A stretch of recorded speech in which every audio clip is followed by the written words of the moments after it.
de poner el celular privado a expensas el aumento de la bilirrubina conjugada, ¿sí? Que es lo que clínicamente se conoce como colestasis o colestasis neonatal. ¿Sí? Ustedes saben que el aumento de la bilirrubina en el neonato es consecuencia de un desequilibrio entre la producción y la eliminación, por la inmadurez del hepatocito para conjugar esa bilirrubina con ácido glucurónico y por el aumento de la circulación enterohepática, la menor vida del hepatocito, la vida de vida, entre otras causas. Bueno, el aumento de la producción, la deficiencia en la captación, y que esto, digamos, puede traducirse en una causa de hiperbilirubinemia, salvando la causa más común, que es la hiperbilirubinemia en condiciones de deficiencia fisiológica. Puede haber un amplio espectro de alteraciones. Desde algunos cuadros que son benignos y transitorios, como la colestasis neonatal transitoria, que vamos a ver algunos ejemplos, hasta enfermedades mucho más raras, en donde el paradigma es la 13 biliares, no por raras, sino por la importancia de diagnóstico precoz, ahora vamos a ver por qué, hasta enfermedades por ahí más complejas, como algunas neoplasias. Que las neoplasias del hígado, no del hígado, sino de las vías biliares, o el paradigma de la neoplasia que condiciona la coledoceano o colestasis en el adulto, como es el cáncer de páncreas, el cáncer de la cabeza de páncreas, en los niños prácticamente no existe, menos que menos en los neonatos, ¿no? Bien, entonces, ¿qué es lo que va a definir la colestasis neonatal? Lo que hablamos ya del cuadro clínico, de la ictericia, la piel de las mucosas, el laboratorio, en donde cuál va a ser el dato del laboratorio que nos va a definir con más exactitud que el chico tiene una colestasis. Bilirrubina por ahí dice. Una cosa. Fotosacarina, otra. Transaminasa, seriamente. La contractílica, por ahí, para cambiar. El dato fundamental que define la colestasis es la gamma GT. ¿Sí? Bien, entonces, confirmamos que tiene una colestasis porque tiene la gamma GT elevada, entonces hay que pedir algunos estudios con imágenes, ¿no? Entonces ahí viene la importancia de decir qué vamos a solicitar o qué nos van a solicitar y cómo nos lo deberían solicitar, ¿no? Entonces, ¿pueden pedir una ecografía? Sí. ¿Pueden pedir una tomografía? ¿Mucho colestasis?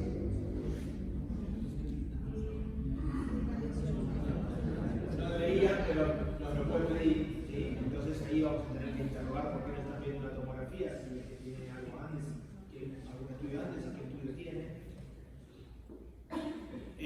Nos pueden pedir medicina nuclear,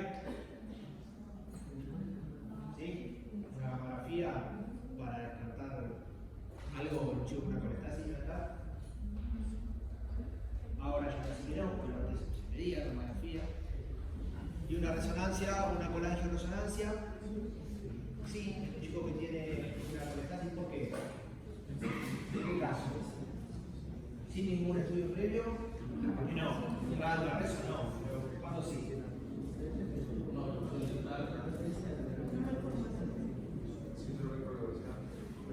Malformación,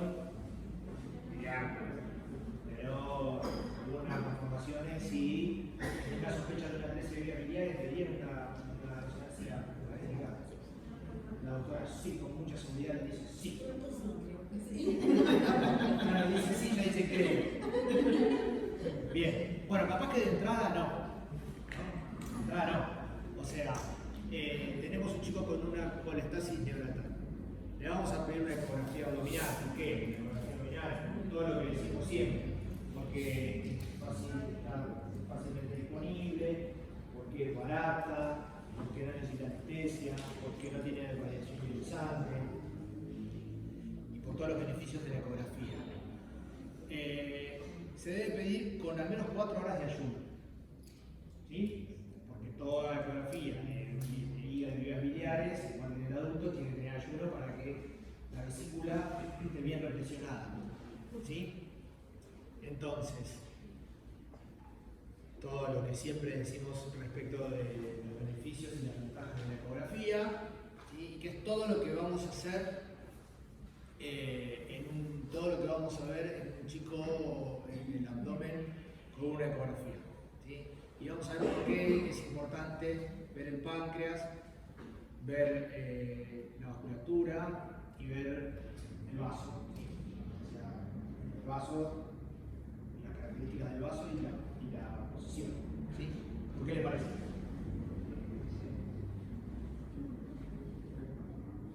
Sí. ¿Por qué sería importante ver un chico con una colestasis neonatal en el vaso? Por la destrucción de los líquidos, porque ahí se da la bilirrubina. Sí, en todo el cuerpo. No cambia. No. ¿Por qué? Yo estoy medio sordo, pero me hablan de economía, ¿me puedo bajar? ¿Por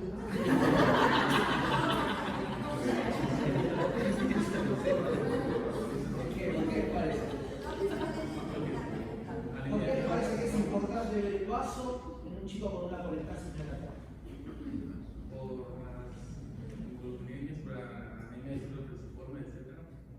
¿Y eso qué tiene que ver con la colestasis? ¿Con el vaso? ¿Con la puerta? Bien, a mí me gusta hacernos hablar, ahora lo vamos a ver. Si me pasa nada, ninguno lo pegó, no importa. Bien, entonces, ¿cuál es el desafío del radiólogo en un chico con colestasis neonatal? Vos te traes un chico que tiene 20 días de vida y está amarillo. Y te dice su pediatra que le hizo un examen de hepatograma con gamma GT y que tiene una bili alta, pero no directa, con una gamma GT alta y una falta de alta. Y el pibe vuelve está amarillo, ¿sí? El desafío nuestro es el de descartar las 13 vías biliares, ¿sí? ¿Por qué? Porque hace carnífero. ¿Cómo? Hace carnífero. Una es porque hace carníferos. Igual el carníferos a veces es más frecuente de la hiperbilirubinemia no conjugada, de la ictericia fisiológica del recién nacido, que la hiperbilirubinemia conjugada secundaria con colestasis, ¿sí? ¿Qué le pasa a un chico con la atresia de vías biliares? ¿Cuál es la importancia del diagnóstico precoz de la atresia de vías biliares? Bueno, yo esto quiero, probablemente que algunos a los que les guste, que vayan a hacer pediatría, radiología pediátrica, a aquellos que no les guste y vayan a trabajar en algún momento en donde no haya un servicio de diagnóstico por imágenes exclusivamente pediátrico y les traigan un chico de 20 días amarillo, ¿sí? Esto lo tienen que saber. ¿Sí? Presten mucha atención porque son oportunidades perdidas de vida. Entonces, la atresia de vías biliares se define clínicamente por un cuadro de colestasis que persiste más allá de la segunda semana de vida, bilirrubina conjugada, con aumento de la gamma GT. Son chicos que clínicamente el sello es que tienen la colia o hipocolia severa, ¿sí? Que es la falta de coloración de la caca. Suelen tener coluria, o sea, el pis es muy oscuro. Y en general tienen una hepatomegalia, el examen físico es una hepatomegalia dura, que a veces al principio no es tan marcada porque es una una enfermedad que es progresiva. ¿Sí? A ver, la fisiopatología dice que es una enfermedad inflamatoria, ¿sí? Que no se conoce bien la causa, pero que hay muchas teorías, algunas que tienen que ver incluso con algún agente infeccioso que podría llegar a ser el citomegalovirus, pero concretamente esa colangiopatía inflamatoria lleva a la fibrosis progresiva de la vía biliar intra y extrahepática, y que dejada a la libre evolución lleva a la cirrosis, fallo hepático y muerte del niño antes de los 3 años de vida. La prevalencia es esa según las series, hay lugares donde hay mayor, donde hay menor, pero no es infrecuente, ¿sí? O sea, alguien que se dedica exclusivamente a hacer radiología pediátrica ve por lo menos uno por año, ¿sí? Entonces,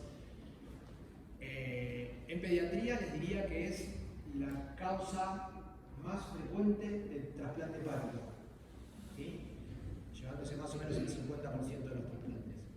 Y sabemos que hay dos tipos de atresia de vías biliares, una que no es sindrómica, que se lleva más o menos del 70% de los casos, y la otra que es sindrómica y que tiene todas esos hallazgos, como vamos a ver después, que se llaman síndrome de poliesplenia. ¿Sí? Síndrome de poliesplenia, aparte de agregar poliesplenia, ¿sí? Puede tener alguno de esos otros componentes. Puede estar mal rotado el intestino, y ustedes ya son expertos para con la ecografía decir cuál podría ser el hallazgo compatible con la rotación. Pueden tener una forma fluidodenal, pueden tener alteraciones de la vena cava inferior, como interrupción de la vena cava, o vena cava inferior izquierda, o interrupción con continuación ácidos, ¿sí? Y después alteraciones en el situs. Pueden tener un hígado en barra o pueden tener incluso una atelectasia. Y hay diferentes subtipos de acuerdo a el compromiso de la vía biliar intra y extrahepática, como así también de la presencia de atresia o no, o compromiso o no de la vesícula biliar. Hay como una teoría incorrecta que dice que si vos tenés un neonato con una colestación neonatal y te ves la vesícula, te puedes quedar tranquilo de que no tiene una atresia de vías biliares. Eso es incorrecto y ahora vamos a ver por qué. Pero bueno, de todas esas formas, lo más común es el subtipo A, ¿sí? Que se lleva el 75% de los casos y que en general la vesícula biliar y la vía biliar extrahepática están atrésicas y como digamos, hallazgo común, el compromiso de la vía biliar intrahepática, como decía antes, está presente en casi todos los casos. Y también la presencia, como muestran esos esquemas, de quistes, ¿sí? Lo que se llama atresia biliar quística. Ahora vamos a ver que hay distintos tipos de quistes. Todas, absolutamente todas, en la anatomía patológica describen proliferación ductal, presencia de lagos biliares y fibrosis portal y o periodo. Eso en realidad es el mismo hallazgo que uno puede encontrar en una hepatitis neonatal, ¿sí? Que es el gran diagnóstico diferencial. La hepatitis neonatal, la hepatitis gigantocelular respecto de la atresia de vías biliares. Entonces a veces los hallazgos, cuando uno hace una biopsia muy precozmente, pueden ser similares.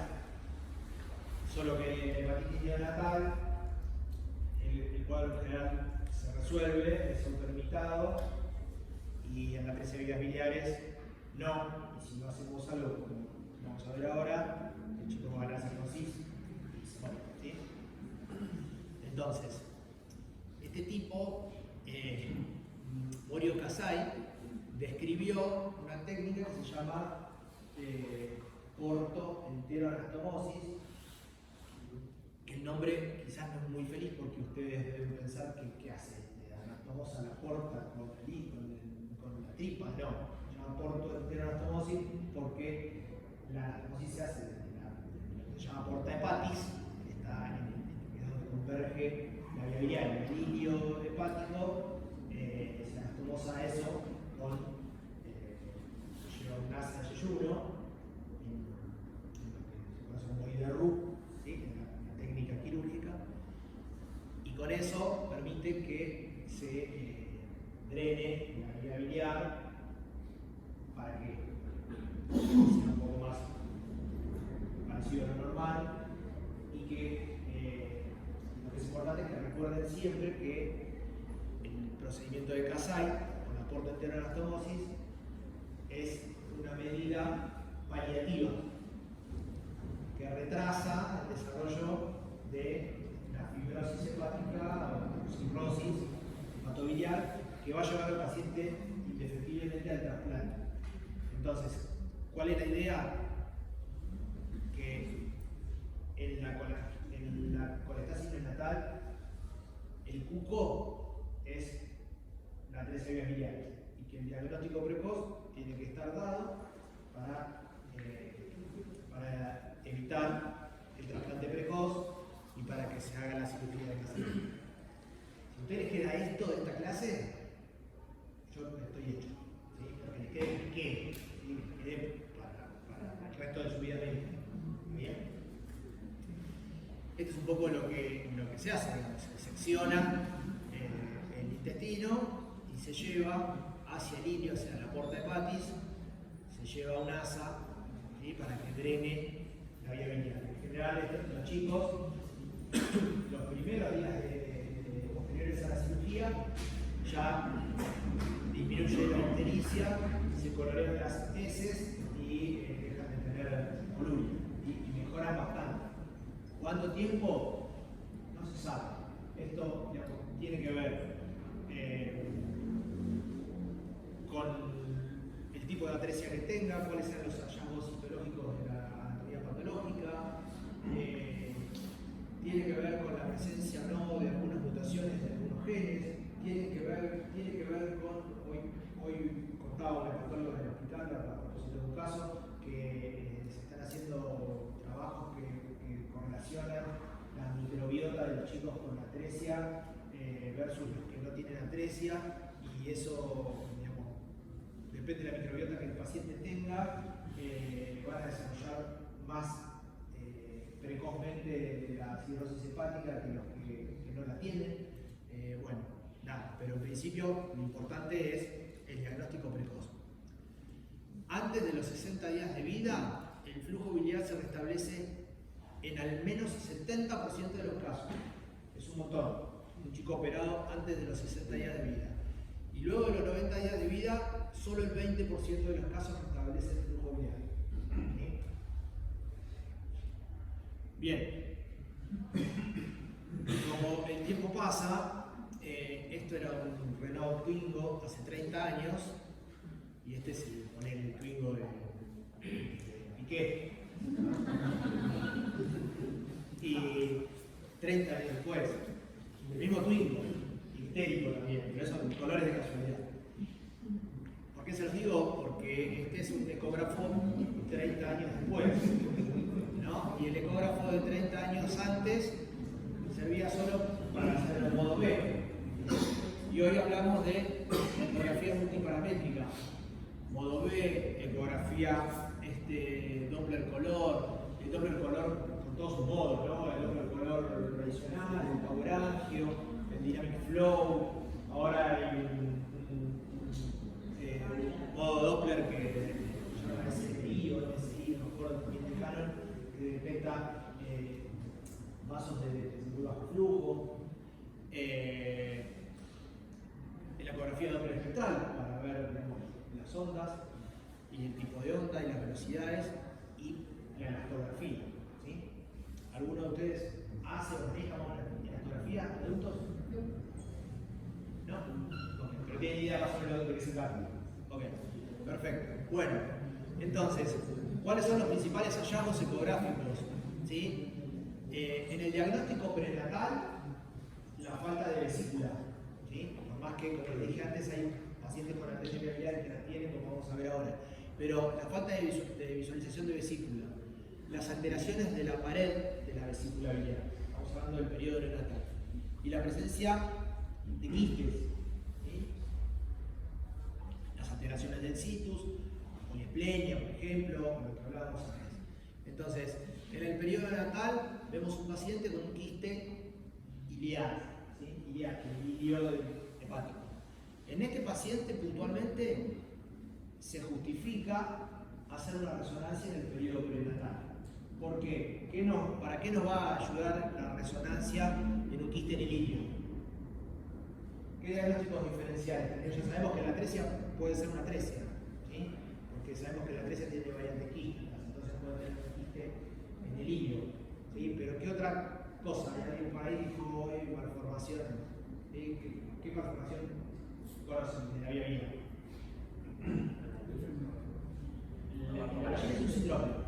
¿Qué enfermedades de la vía biliar congénitas conocen? Malformaciones de la vía biliar congénitas conocen.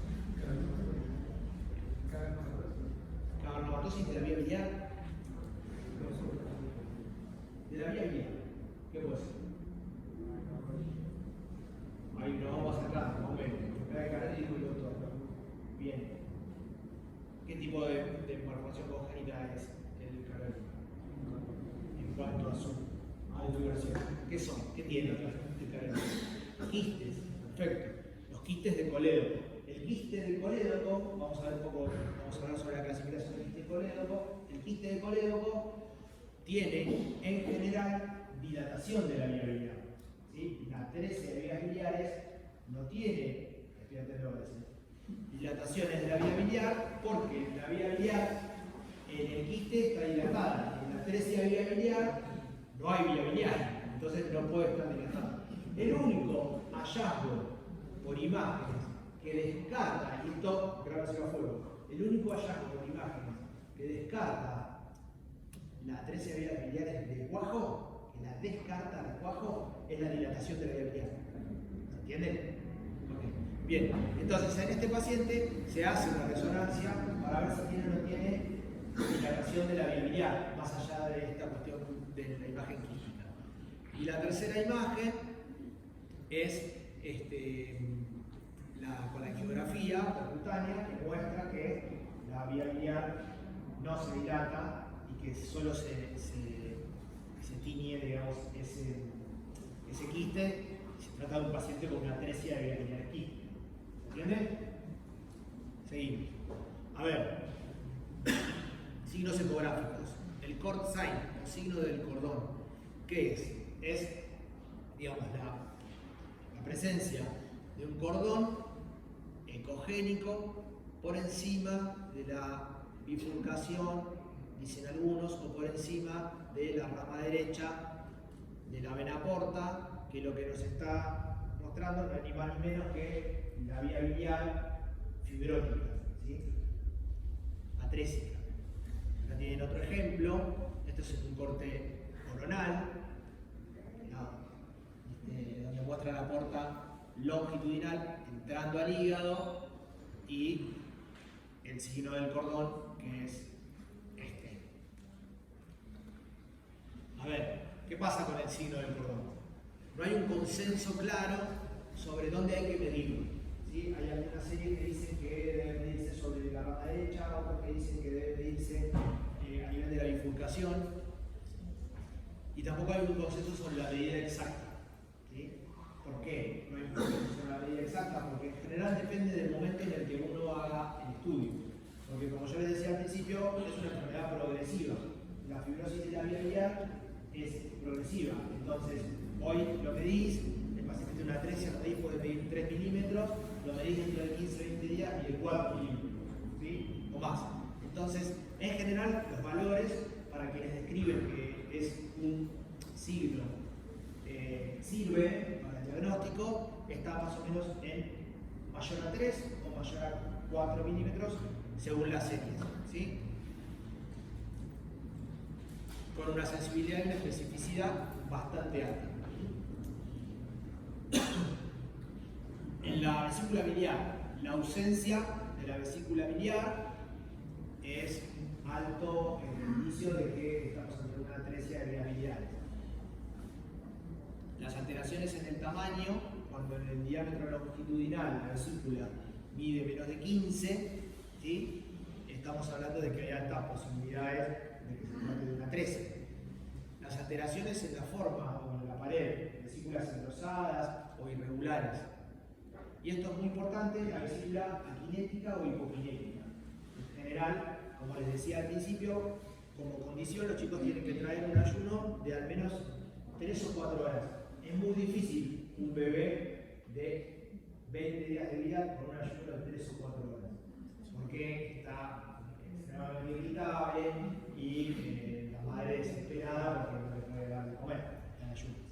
Siempre presten atención, porque no está bueno dejar a los chicos tanto tiempo por el riesgo de leucemia. Sobre todo estos chicos que no están bien y no se alimentan bien.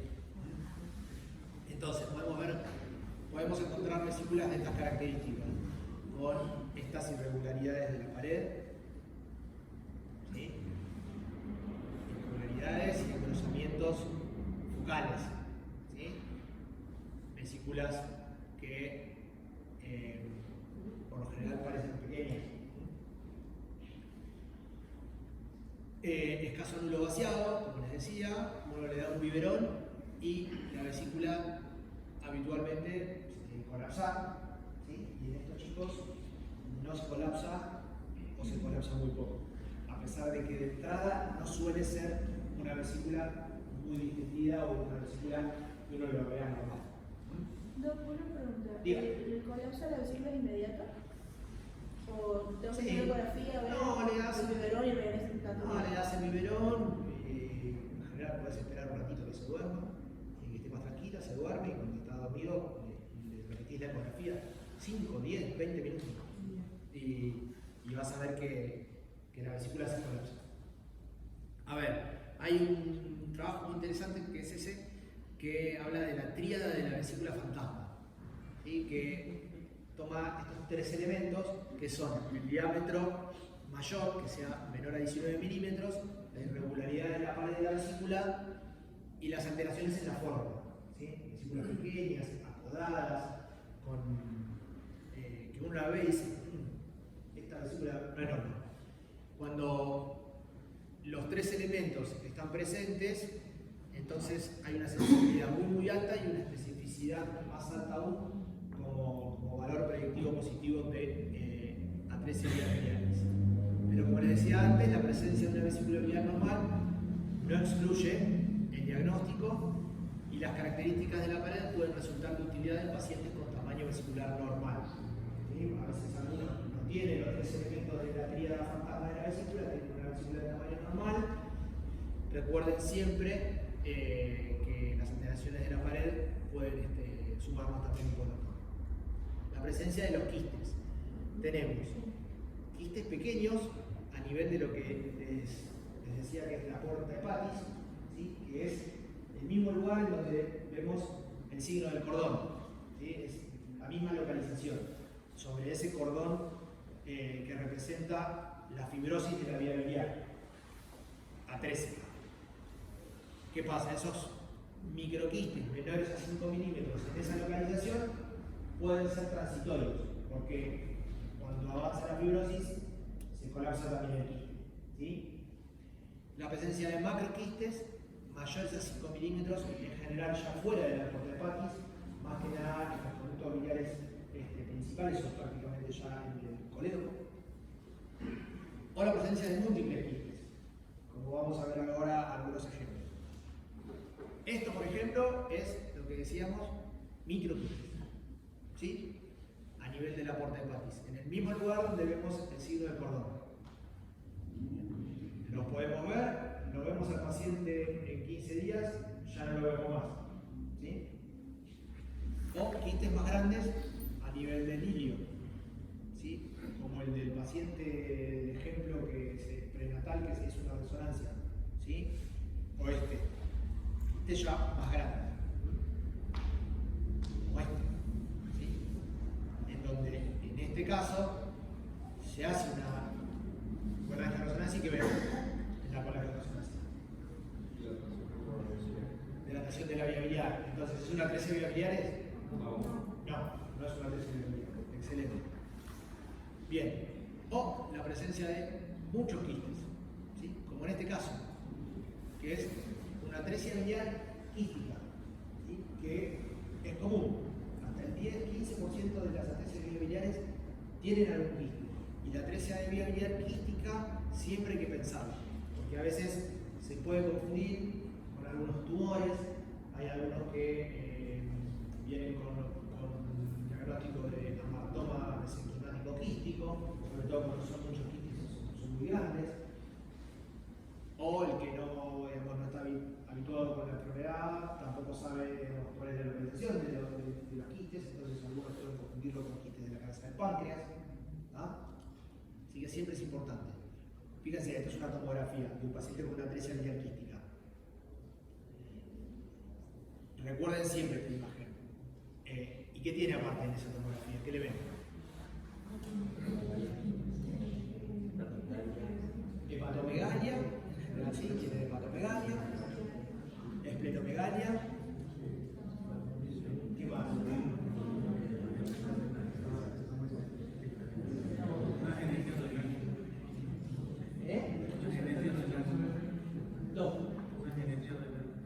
Una genesia renal, dijeron por ahí. Yo creo que ese riñón está encendido por el vaso, sí. ¿Qué más? Miren bien. Los quistes de la biliar, ¿sí? Bien. La doctora dijo que hay doble vaso, ¿sí? Podemos decir que es una poliesplenia. ¿Qué más tiene?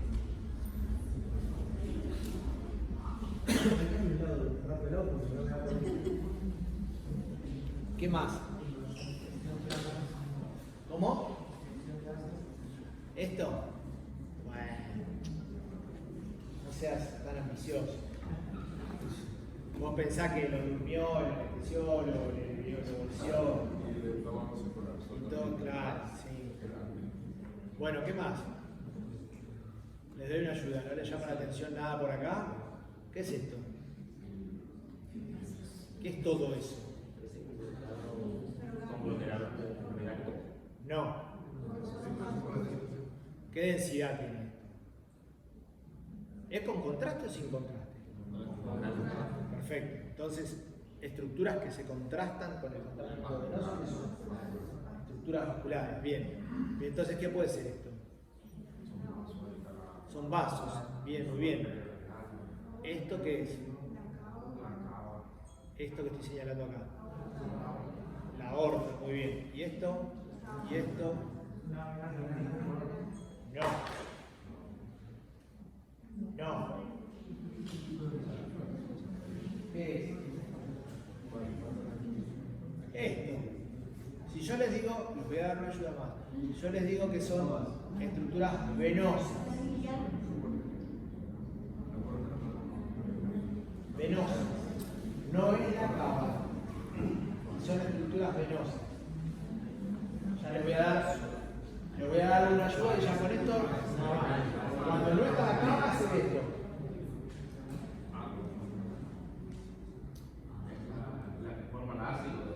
Muy bien, doctor. Estos son la hemiácidos de un lado y del otro. ¿Sí? En un paciente que tiene, ¿sí?, una atresia biliar quística con poliesplenia, ¿sí?, y continuación ácidos, porque no tiene cava, ¿sí?, porque es una atresia biliar sindrómica. ¿Sí? Bien, el flujo subcapsular en el examen Doppler color, ¿sí? Hay quienes dicen que cuando el flujo en el examen Doppler color llega a la periferia de la cápsula hepática, es sugerente de que hay una atresia de vías biliares. Esto, la realidad es que es muy difícil porque es muy difícil definir cuáles son los parámetros que uno tiene que definir desde cómo se entera el equipo, porque es distinto, porque todos los equipógrafos son distintos, porque depende con el traductor que lo vea es distinto, porque las marcas son distintas. Entonces, la verdad que es un punto, un método muy poco reproducible, ¿sí? Como para decir que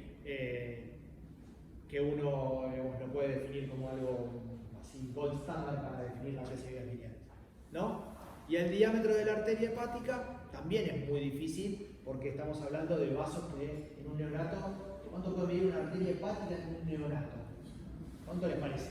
Puede medir en milímetros. Igual, menos de 5, a veces mide 2, 3 milímetros. Y entre 2 y 3 milímetros hay un 50% de diferencia, ¿no? Entonces, reproducir ese parámetro, esa medición, es prácticamente imposible, ¿sí?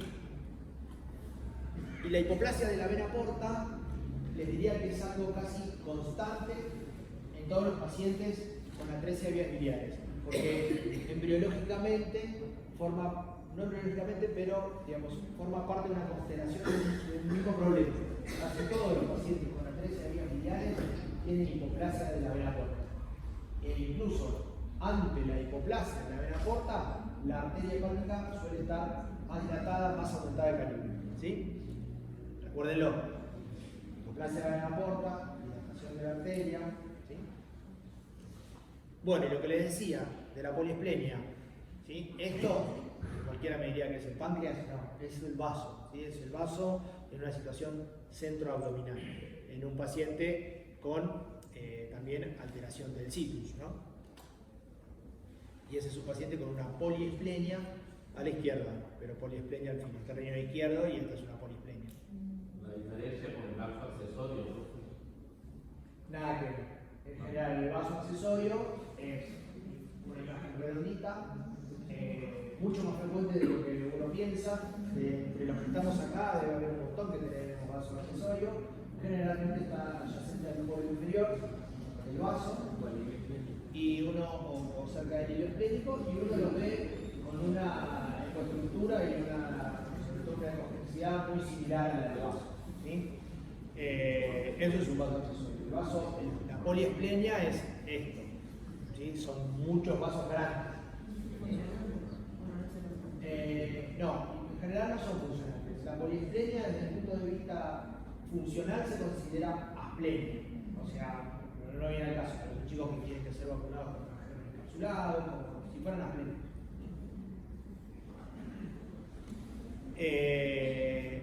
A ver, la sensibilidad es muy baja, ¿sí? Los chicos ¿qué quiere decir que la sensibilidad es baja y la especificidad es alta? En pacientes con colestasis neonatal no es frecuente encontrar que tengan asociada la poliesplenia. Cuando la tienen, la poliesplenia asociada a la colestasis, la especificidad para atresia biliares es muy alta.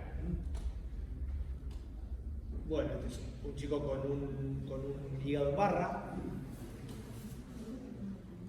Lo mismo. Y esta es la tomografía. Fíjense, el hígado en barra.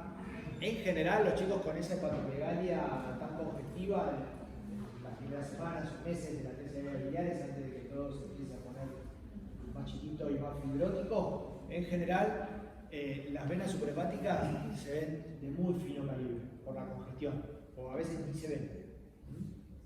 Fíjense el ácido, ¿sí? Esto no es la cava, y la cava a esta altura está más arriba, ¿sí? Esto es continuación ácidos.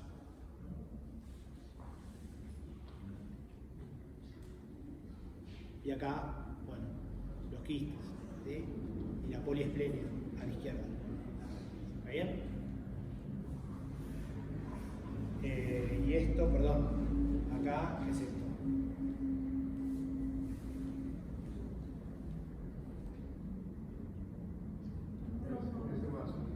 ¿Qué es ese vaso? La ácidos.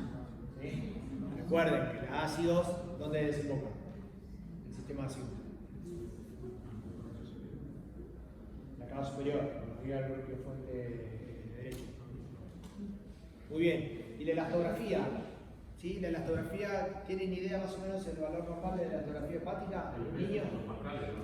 ¿Cómo? El grado fibrótico, el jefe de kilopascales. Exacto, sí, exacto. ¿Cuántos kilopascales más o menos es el valor normal de la elastografía hepática en un niño? 5, ¿sí? 6. Este chico tiene 15. Y este otro tiene, oh, lo veo, 14. Bien. Son pacientes con atresia de vías biliares. Este paciente, no, este paciente tiene 6, ¿sí? O menos 5. Estos son pacientes con una hepatitis neonatal. Entonces, colestasis con vía biliar dilatada en la ecografía, atresia de vía biliar, no. Descartada, ¿sí? O tiene un quiste de colédoco, o tiene litiasis, o tiene una perforación espontánea de la vía biliar, ¿sí? Que puede producir colestasis, o causas más raras, tumor pancreático rarísimo en el periodo neonatal. Y si la vía biliar no está dilatada, atención, ¿sí? No perdamos tiempo, porque el 40% de esos pacientes tienen atresia de vías biliares. Y el que no tiene atresia de vías biliares tiene un montón de otras causas, ¿sí? Pero este es al que tenemos que ir a buscar rápido. Lo primero que hay que descartar. Y no sé con quién hablaba, con todos. Sobre la gamografía. ¿Sí? La gamografía hoy por hoy no se usa más, ¿sí? Porque con el avance de la ecografía, sobre todo en la sospecha, con todos los signos que estuvimos hablando recién, paciente sospechado de atresia de vías biliares, paciente que debe ser biopsiado. Y antes de ser biopsiado, en quirófano, en general, lo que se hace, creo que tenía una imagen por ahí, la vamos a ver más adelante. Lo que se hace es una colangiografía transparietal o transvesícula en el caso de que la tenga. ¿Sí? El paciente en quirófano se le inyecta contraste y se ve por radioscopía si pasa o no pasa al tracto gastrointestinal. ¿Sí? Pero bueno, la conclusión es que la medicina nuclear no va más.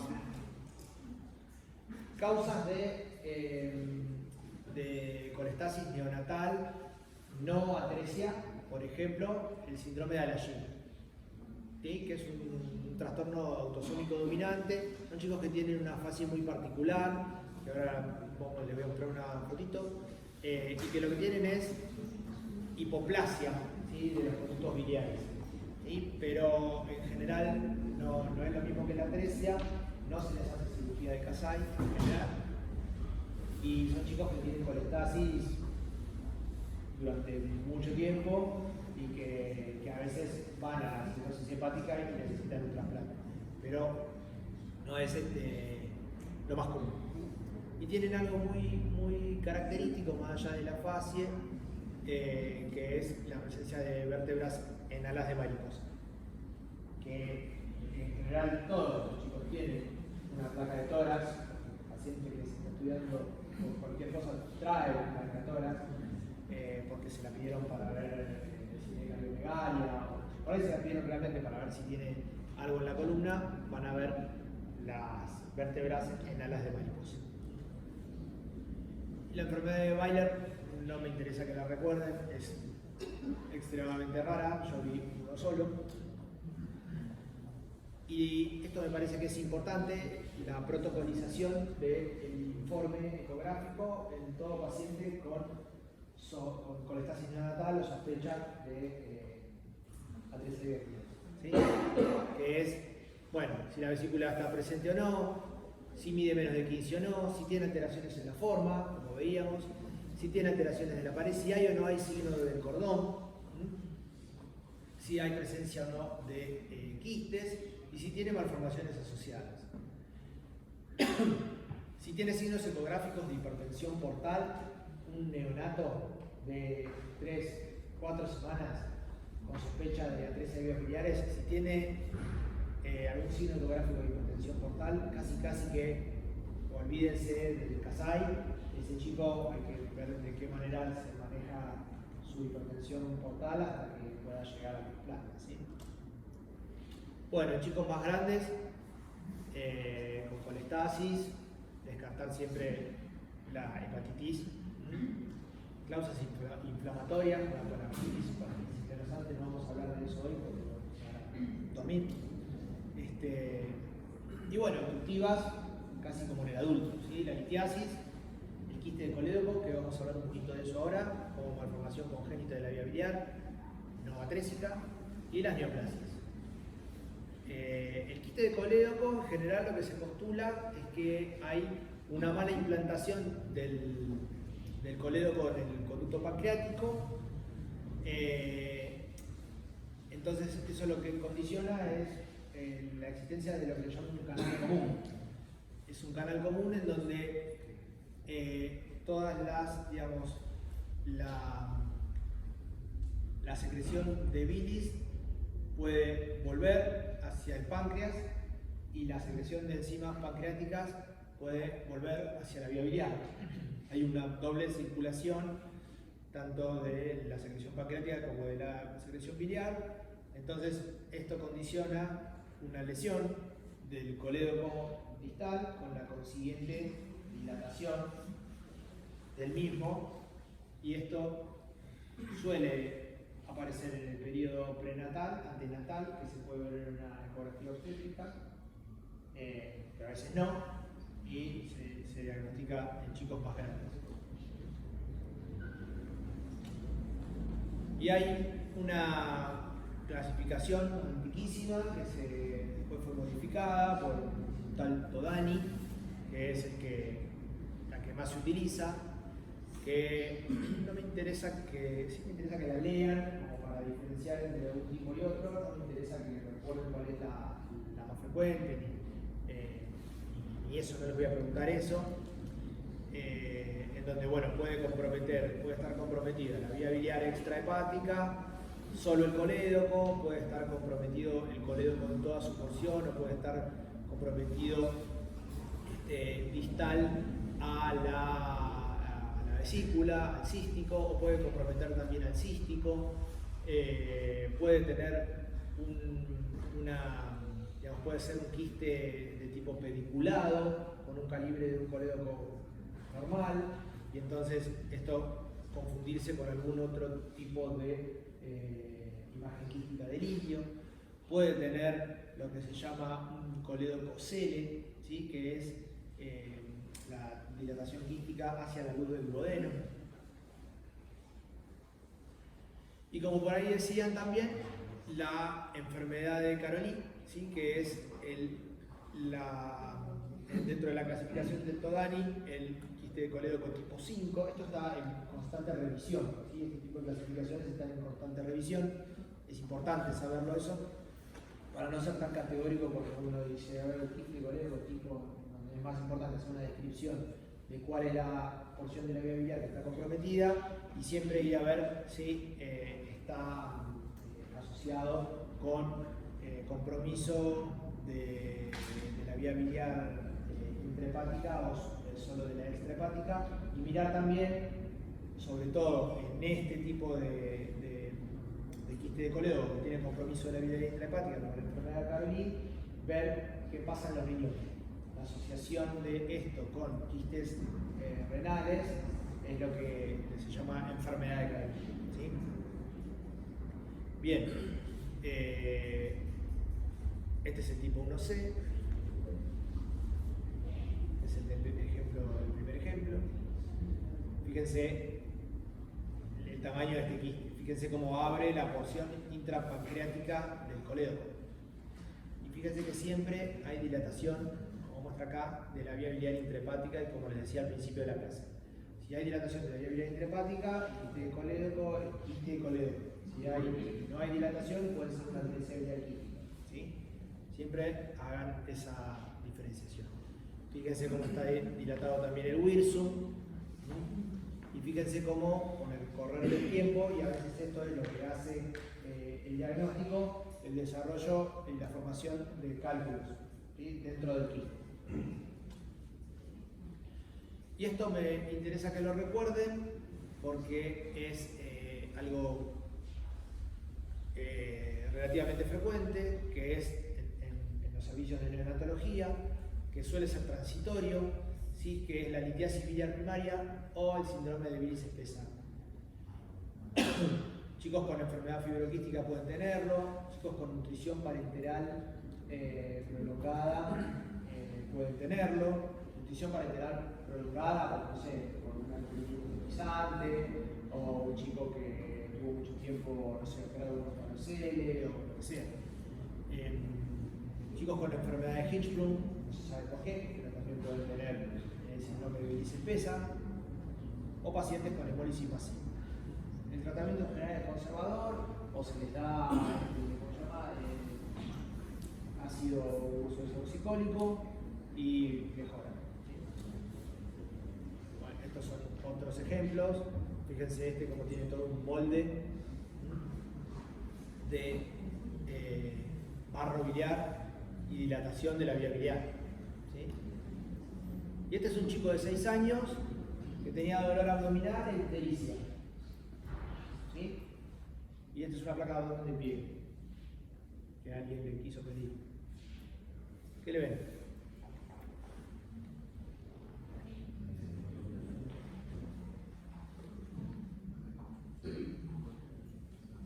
Vamos. ¿Qué les llama la atención? Vamos a hacer más fácil. ¿Les llama la atención de la mitad para mi lado o de la mitad para el lado de Biosma que le vamos a cantar en mi cumpleaños en un rato? ¿De qué lado le llama más la atención? Del lado de Dios. Sí, ¿por qué? No ven esto no es normal. ¿No? No es normal. Bien, hicimos una ecografía. ¿Qué le ven en la ecografía? Esto es con un transductor lineal, ¿sí? De partes blandas, con un lineal de 7,5. ¿Qué les parece? ¿Qué puede ser esto?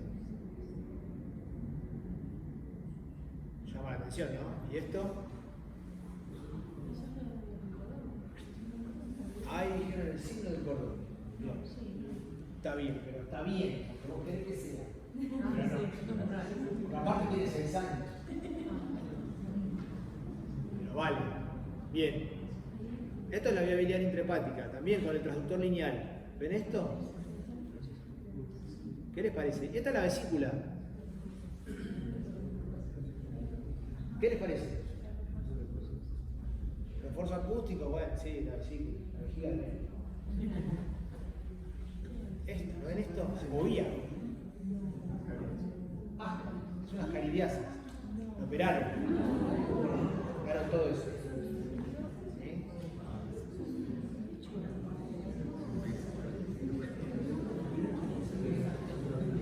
¿Cuál es el tratamiento de esto?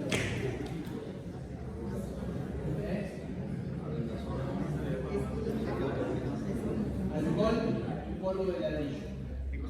Alcohol y polvo de ladrillo. Que se emborrachen y se caguen a piedras. No, esto es terrible. Es muy difícil el tratamiento. Es una caridiasis con comportamiento. ¿Sí? Y los pacientes desarrollan nidos de ascaris en el hígado. Muy difícil de tratar. El tratamiento es percutáneo, es por boca, drogas que son bastante tóxicas. Y en la vía biliar, dentro de la vía biliar, ¿cómo llegan? A través de exacto. Una pregunta, Dime. por ejemplo, en este caso, Sí. ¿cuánto tiempo lleva este chico? Vamos a ver, años. Años. Sí. Muchos tampoco no porque tiene 6, pero sí, se contagió una caridiasis y se metió uno en la vía biliar y... Por lo menos 4 años, 3 años. Sí, sí. Es feo, pero lo vemos. Hace poco le pasó a un chico que se le cayó una pared encima. Le cayó una pared, un trauma de abdomen cerrado, lo operaron porque tenía perforación de víscera hueca y había ascaris en la cavidad peritoneal. Perforación de víscera hueca, se vinieron los gusanos de la víscera hueca, toda la cavidad peritoneal llena de... Bien, bueno, entonces, conclusiones, la ecografía multiparamétrica es el mejor método inicial para el diagnóstico con colestasis. ¿Sí? Recuérdenlo, siempre primero la ecografía. La ecografía normal no descarta por completo la atresia de vías biliares. ¿Sí? La presencia de dilataciones de la vía biliar descarta prácticamente de cuajo la atresia de vías biliares. ¿Sí? En los pacientes que se sospecha atresia, recordar siempre las anomalías de la vesícula. ¿Sí? Y cuando hablamos de las anomalías de la vesícula, ¿cuáles eran? La pared, el tamaño, ¿y qué más? La falta de contracción. Perfecto, eso es muy importante. ¿Sí? Acordarse el signo del cordón, si es que existe, y la presencia de poliesplemia o las alteraciones en el situs. ¿Sí? Y acuérdense que es una enfermedad progresiva y que el diagnóstico precoz es fundamental para poder hacer el CASAI y retrasar la cirrosis hepática y la necesidad de trasplante. Miren bien la bibliografía, les recomiendo los dos primeros artículos, parte 1 y parte 2, ¿sí? Que habla, en realidad el primero es un estudio multicéntrico que se revisó todos los hallazgos de la ecografía pacientes con atresia de vías biliares en un montón de lugares, y se descartaron aquellos trabajos que eran metodológicamente correctos, incorrectos se sacaron y solo se estudiaron los que eran metodológicamente correctos y se hizo un metaanálisis de cuáles son los hallazgos que verdaderamente valen la pena. ¿Sí? Y este es el resonador nuevo del hospital, una foto.